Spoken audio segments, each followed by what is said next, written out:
Bismillahirrahmanirrahim. Masih pada kaidah fikih yang ke-11 yang mengatakan al-ijtihadu la yanqubu bimithlihi.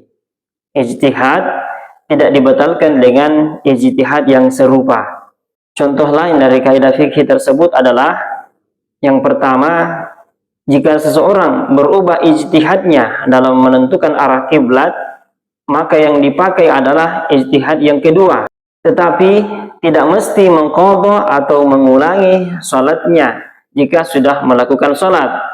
Bahkan walaupun dia melakukan salat 4 rakaat dengan 4 arah kiblat yang berbeda, itu tidak mesti diqadha. Sekali lagi, kaidah memaksudkan bahwa ijtihad yang kedua itu tidak membatalkan ijtihad yang pertama. Akan tetapi harus ada perubahan hukum setelah itu, karena tidak adanya tarjih yang kuat pada ijtihad yang pertama tadi. Karena itu yang harus digunakan adalah ijtihad yang kedua dalam menentukan arah kiblat. Namun ijtihad yang pertama tidaklah menjadi batal.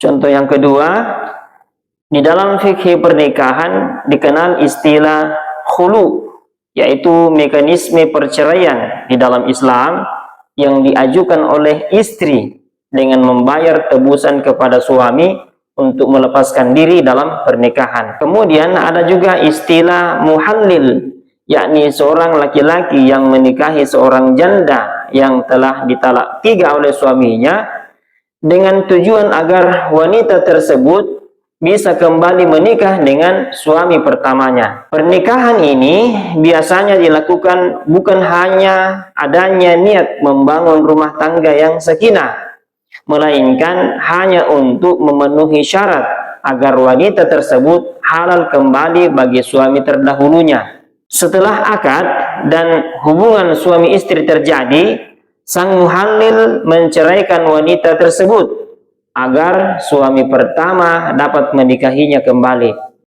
Nah, apabila seorang suami melakukan khulu kepada istrinya sebanyak 3 kali, kemudian setelah itu si suami menikahi istrinya yang telah dikhulunya itu dengan tidak menggunakan muhallil atau orang yang menyelang, dengan beriktikad atau meniatkan bahwa khulu itu adalah talak, maka si suami tetap masih diperbolehkan bersama istrinya itu dengan pernikahannya tadi.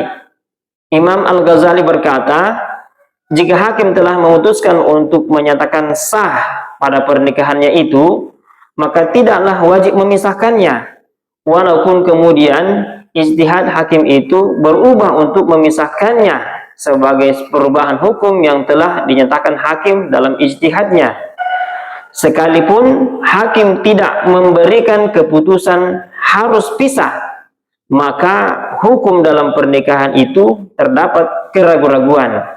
Adapun qaulul mukhtar atau fatwa yang terpilih mengatakan wajib memisahkannya, karena kewajiban menjaga perempuan tadi dari jima haram berdasarkan i'tiqad atau ijtihadnya hakim yang kedua. Wallahu a'lamu bissawab.